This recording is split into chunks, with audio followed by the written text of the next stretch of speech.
Bismillah. Assalamualaikum warahmatullahi wabarakatuh.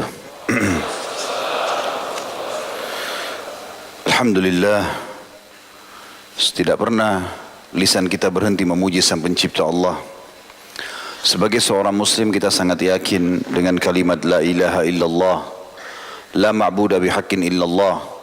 Tidak ada Tuhan, pencipta, pemilik, penguasa yang selalu menggantikan siang dan malam, menurunkan hujan dari langit, menerbitkan setiap pagi matahari dan menerbenamkan, juga yang memberikan kita makanan, minuman, air, udara, api dan segala kebutuhan sehingga roda kehidupan ini bisa berjalan dan berputar, kecuali Allah.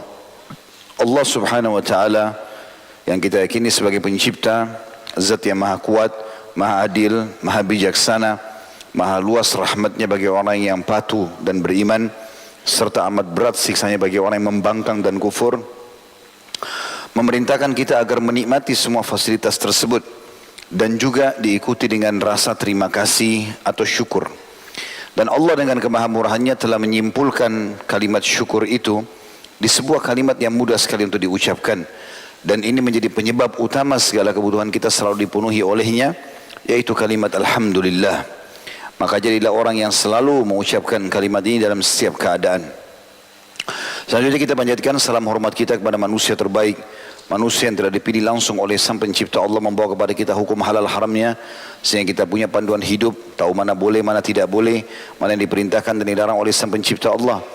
Dan mengucapkan salam hormat kepadanya dijadikan ibadah dan dibalas secara langsung. 1 kali salam hormat dengan 10 kali tambahan rahmat.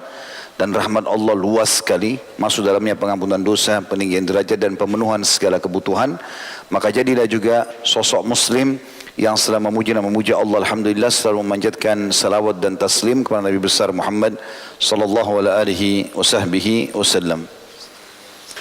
Buku ini teman-teman berjudul Mukhtasar Minhajul Qasidin. Mukhtasar artinya ringkasan sebenarnya.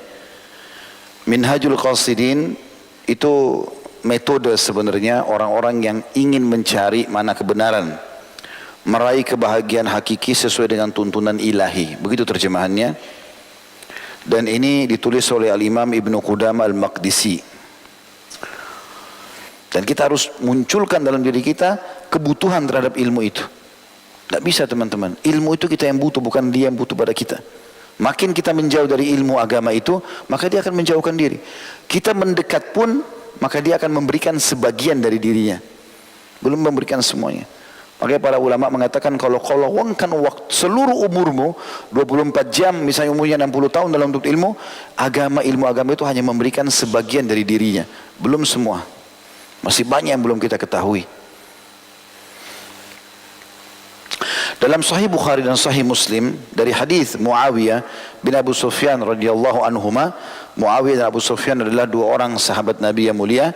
Beliau berkata, aku mendengar Rasulullah SAW bersabda, "Man yuridillahu bihi khairan yufaqqihhu fid din." Barang siapa yang Allah menginginkan kebaikan baginya, maka Allah atau dia menjadikannya memahami agama. Jadi teman-teman, kalau terdorong hatinya mau hadir dalam majelis ilmu, mau terus dengarin ceramah dan akhirnya menerima ilmu itu dan mengamalkannya, berarti Allah menginginkan kebaikan buat anda. Dari Safwan ibn Assal radhiyallahu anhu, riwayat yang setelahnya, Nabi SAW bersabda, "Innal malaikata la tadau ajnihataha li talibil ilmi ridan bima yatlub." Sesungguhnya para malaikat meletakkan sayap-sayap mereka sebagai tanda hormat untuk para pencari ilmu, sebagai ungkapan keridhaan mereka terhadap apa yang telah dia kerjakan. Maksudnya penuntut ilmu itu. Hadis riwayat Ahmad nomor 18059, Tirmidzi 3535. Al-Khattabi berkata, rahimahullah, terdapat 3 pendapat tentang makna sabda Nabi SAW, para malaikat meletakkan sayap-sayap mereka. Yang pertama, mereka membentangkan sayap-sayap mereka. Yang kedua, maksudnya adalah tawadhu atau merendah sebagai penghormatan kepada para pencari ilmu. Jadi karena orang itu keluar menuntut ilmu, insya Allah kita termasuk ini, maka para malaikat yang mulia tidak pernah bermaksud kepada Allah merendah di hadapan kita karena mengetahui kita mau menuntut ilmu agama. Yang ketiga, maksudnya adalah turun ke majelis-majelis ilmu dan tidak terbang. Artinya ada hadir dalam majelis ilmu tersebut. Dalil selanjutnya yang diangkat oleh beliau adalah sabda Nabi SAW, hadis riwayatkan Abu Hurairah radhiyallahu anhu, "Man salaka tariqan yaltamisu fihi ilman, sahhalallahu lahu bihi tariqan ilal jannah." Barang siapa yang meniti sebuah jalan yang padanya dia mencari ilmu, majlis di masjid, di sekolah, di jalan, di rumahnya, pokoknya jalan menuntut ilmu, dia dengarkan ilmu itu. Makanya pernah saya bilang teman-teman, selalu jadikan simbol hidup kita, mulai sekarang, boba dari sini tidak ada hari kecuali ilmu. Dengarkan ilmu itu, selalu merasa butuh. Minimal sebelum tidur, putar ceramah di YouTube, dengarin. Ya. Barang siapa meniti sebuah jalan yang padanya dia mencari ilmu, niscaya Allah memudahkan baginya dengan usahanya itu jalan menuju ke surga. Hadis diriwayatkan oleh Imam Muslim nomor 2699 dan Abu Dawud 3643. Hadis ini menjelaskan adanya jaminan surga bagi para penuntut ilmu. Asal dia ikhlas, terus saja dia belajar dari satu halaqah ke halaqah setelahnya, pertemuan ke pertemuan setelahnya, dari rekaman ke rekaman setelahnya, terus dia belajar sampai dia faham. Dan metode bedah buku seperti ini paling bagus teman-teman sekalian. Habis kita bedah buku lain, habis kita bedah buku lain. Dan sudah pernah saya bilang, metode yang kami gunakan di YouTube itu seperti itu sebenarnya.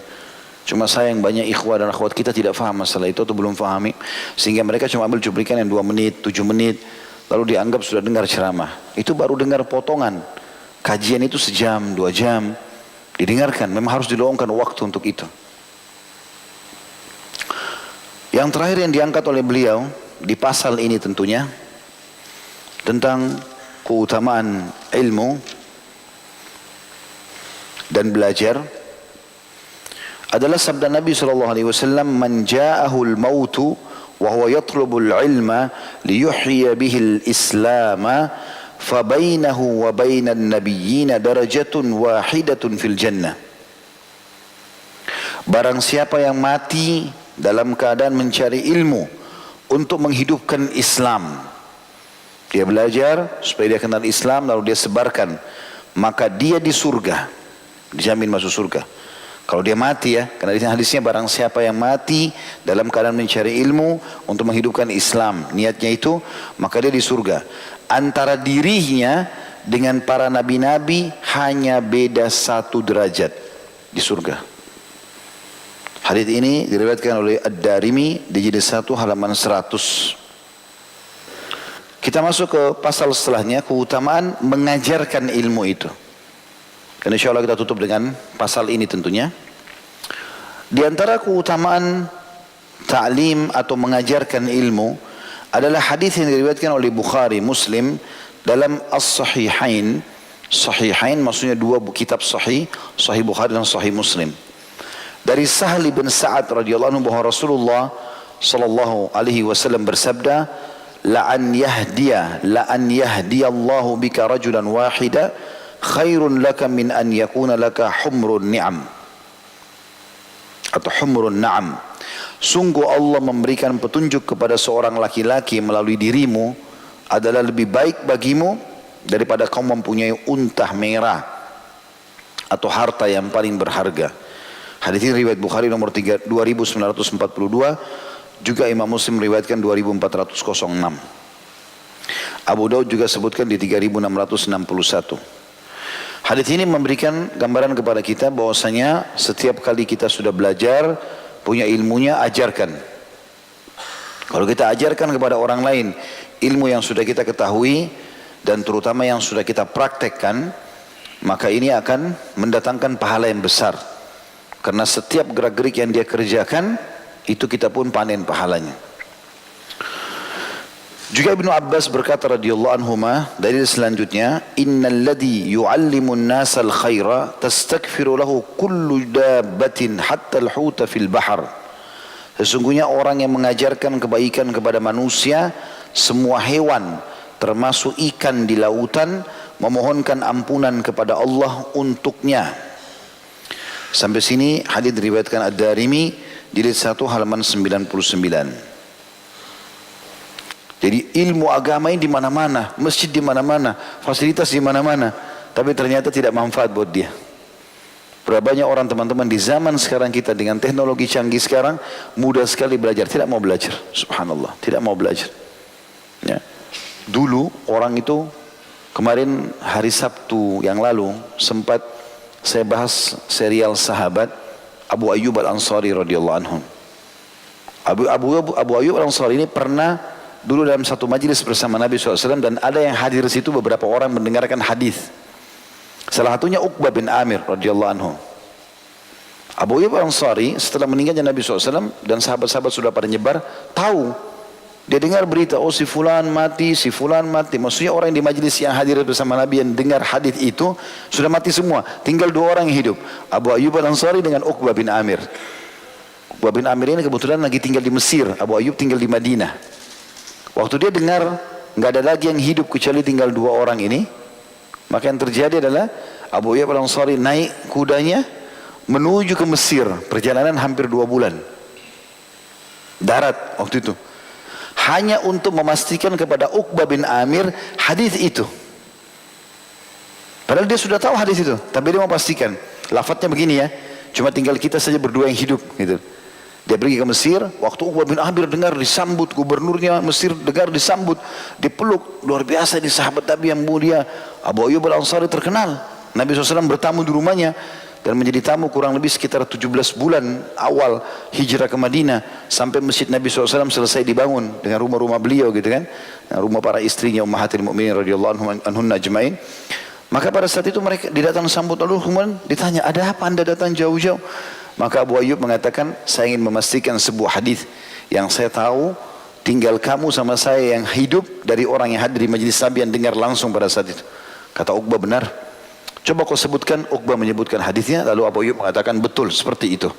Kemudian Abu Ayyub sudah memastikan, tinggal karena cuma dia berdua, lafadznya sama dengan yang dia hafal, dia pulang kembali ke Madinah di hari yang sama. Sampai gubernur Mesir pada saat itu belum sempat memberikan hadiahnya kecuali di pinggiran perbatasan saja. Enggak minum, enggak makan di Mesir, hanya datang untuk dengarkan satu hadis. Hampir 2 bulan. Pergi 2 bulan pulang, 4 bulan dengar satu hadis. Teman-teman, handphone antum sekarang ini tinggal buka, ketik, kelihatan semuanya. Begitu luar biasanya Allah mudahkan sekarang. Dulu penuntut ilmu teman-teman, nggak ada penerangan kayak kita sekarang. Repot. Pakai minyak, pakai sumbu. Dan kalau sudah malam, cahayanya kita tahu, redup. Kita saja sekarang kalau pakai 5 watt, 7 watt, kalau baca buku gelap. Kan? Zaman dulu orang pakai sumbu, lebih kecil. Tapi tetap baca malam hari. Imam Nawawi rahimahullah itu berdiri pegang buku di malam hari, kakinya satu sandar di tembok, satunya ya diberdirikan, nopang dirinya, tidur. Begitu buka mata, baca buku. Gelap loh ini. Tapi kita sekarang ada lampu. Dulu orang panas, rumahnya kecil-kecil. Sekarang ada AC. Dulu orang kalau minum satu jenis air. Kita ada dingin, ada panas, dispenser murah. Bisa minum panas, minum dingin, bisa minum kopi, minum teh. Banyak sekarang yang saset, banyak Allah mudahkan. Saya melihat Allahu alam, ini nikmat Allah yang sangat besar, ikhwah. Jangan sia-siakan. Begitu mudah kita belajar. Kita bisa meringkas banyak sekali ya jalan dan waktu yang dulu orang tempuh susah payah untuk menuntut ilmu. Kita mudah sekali. Anda tinggal dengar, dimanjakan sekali kita di zaman sekarang ini. Tinggal dengar ceramah, ustadznya nyusun ceramah macam-macam, temanya kita tinggal dengarin. Oh tema ini, tema ini, tema ini, tema ini. Tinggal luangin waktu saja. Dan hati-hati teman-teman, Allah akan pertanyakan itu pada hari kiamat. Di mana masa muda mau kau habisin? Di mana waktumu? Kenapa kau enggak belajar? Kita enggak bisa alasan depan Allah, oh saya belum faham itu ya Allah. Mana umurmu 60 tahun yang saya kasih? Mana 50 tahun? 1 tahun 365 hari. 1 hari ada 24 jam, 1 jam ada 60 menit, 1 menit ada 60 detik. Mana semua itu? Al-Hasan rahimahullah, maksudnya Hasan Basri berkata, kalau tidak ada ulama, niscaya manusia seperti hewan. Kalau nggak ada ulama yang mengajar, apa yang kita fahami? Semua kita makan, semua kita minum, karena nggak tahu mana halal haram. Mereka yang mengingatkan kepada kita. Makanya teman-teman harus memahami tentang kedudukan para ulama ini. Mereka wajar dihormati, dimuliakan, tapi tidak gulu, tidak boleh berlebihan. Karena memang Nabi SAW mengatakan, melarang kepada kita, iyyakum wal gulu. Tidak boleh kalian berlebihan gitu kan. Ada orang terlalu berlebihan juga, terlalu memuliakan sampai akhirnya melampaui batas gitu. Muadz bin Jabal berkata radhiyallahu anhu, ta'allamul ilm fa inna ta'allamahu lillahi khasyah fa in ta'allamahu lillah khasyah wa talabahu ibadah fa inna ta'allumahu lillahi khasyah wa talabahu ibadah wa mudarasatahu tasbih wal bahtha anhu jihad wa ta'limahu liman la ya'lamuhu sadaqah wa badlahu li ahlihi kurbah wa huwal anisu fil wahdah was sahibu fil khalwah. Ini kalimat mulia ya. Sahabat Nabi yang mulia Muadz bin Jabal berkata, perhatikan kalimatnya, pelajari ilmu itu, luangkan waktumu, dengarkan, tulis, belajar. Karena mempelajarinya, karena Allah merupakan sikap takut kepada Allah. Kita mau belajar karena kita takut pada Tuhan, jangan sampai kita salah. Mencarinya adalah ibadah, sibuk mencari di mana nih saya harus, itu pengajian mana, ya judul apa yang saya harus dengar, kitab apa yang saya harus bedah. Itu adalah ibadah. Mengkajinya, baca, menulis, tasbih, dihitung zikir. Membahasnya atau mencarinya, membahasnya adalah jihad.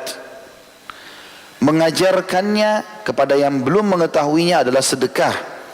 Usaha memberikannya kepada yang berhak adalah ibadah yang mendekatkan kepada Allah. Ilmu akan selalu menjadi teman di saat kesendirian dan rekan dalam kesepian. Ya. Saya tiba-tiba teringat sebuah statement juga salafus saleh yang mengatakan, sesungguhnya catatan pena seorang alim itu lebih baik, sebuah pena lebih baik daripada 1000 pedang para mujahid. Karena seorang alim itu dengan tulisan dia, dengan nasihat-nasihat dia bisa memotivasi 1000 mujahid. Jihad, peranglah, ini kata Rasulullah SAW, ini ayatnya, ini haditsnya, ini motivasinya. Orang semua mau berjihad. Seorang mujahid belum tentu bisa memotivasi orang lain. Seorang alim dengan penanya, dengan nasihatnya, tulisannya dan nasihatnya bisa menyabarkan 1000 orang miskin. Sabarlah, pahalanya begini dan begitu. Orang jadi sabar. Manfaatnya besar sekali. Maka antum harus jadikan niat dan target utama menjadi seorang alim. Dan tidak akan mungkin kecuali dengan waktu yang lama dalam menuntut ilmu, kesabaran, pengorbanan dan seterusnya. Sebagai menutup teman-teman sekalian, perkataan sahabat yang mulia Ka'ab radhiyallahu anhu berkata, "Auhallahu ta'ala ila Musa alaihi salam an ta'allam ya Musa al-khaira wa 'allimhu lin-nas fa inni munawwiru li muallimil khairi wa muallimihi kuburahum hatta la yastawhishu bimakanihim." Allah Ta'ala mewahyukan kepada Musa alaihissalam, belajarlah kebaikan wahai Musa, agama, dan ajarkanlah kepada manusia, karena sungguhnya aku menerangi kubur orang-orang yang belajar dan mengajarkan kebaikan kepada manusia, sehingga mereka tidak merasa asing di tempat mereka itu. Ya, jadi maksudnya adalah keutamaan dan kemuliaan yang luar biasa. Ya, Allahu a'lam. Ini insyaallah bahasan kita.